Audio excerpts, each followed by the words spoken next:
وكأنه مشهد ينم عن أم تحتضن أبنائها. مدخل مدينة بوفاريك وقبل ساعات عن موعد الإفطار يحتضن ضيوفه القادمين من كل حدب وصوب. شوفنا 5 كيلو خويا، الله فينا رانا جايين من تيارت خويا سبيسيال مولي. ما كاش مشكل، بك هذه الدار. يسلمك خويا.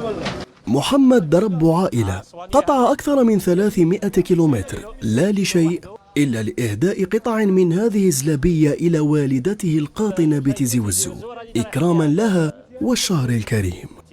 راني جاي من تيارت سبيسيالمون باش ندي لها زلابية، وراني رايح لتيزي وزو نديها للشيبانية إن شاء الله ولا فامي. طوابير وولايات، عنوان ينطبق على جمالية هذا المنظر، اختلاف في الانتماء الولائي وتوحد في الذوق الغذائي.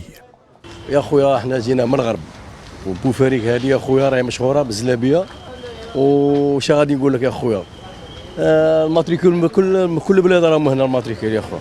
انا شقيت من ليباناني باش ناكل، كاين حباب البارح بالصاونه جبنا لهم، واليوم عاودنا ولينا بنزيدوا ندو من عند خونا الياس. انا من عين والساره، احمد من عين والساره، جات ميسيونا زلابيه الله يبارك معروفه بوفاريك هنا بزلابيه، انا جاي من مدينه زلابيه ومشاورين للدار ان شاء الله. جينا شقينا من المديه من الحمدانيه، جينا لنا بوفاريك نعرفوها من بكري، يخدموها مليحه زلابيه وشربات.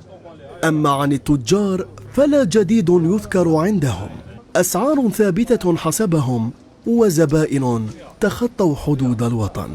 احنا عندنا في الفطار راح بيجونا بالولايات، وفي رمضان تقريبا 58 ولايه تجي منا، اللي ما يجيش يبعثوا له.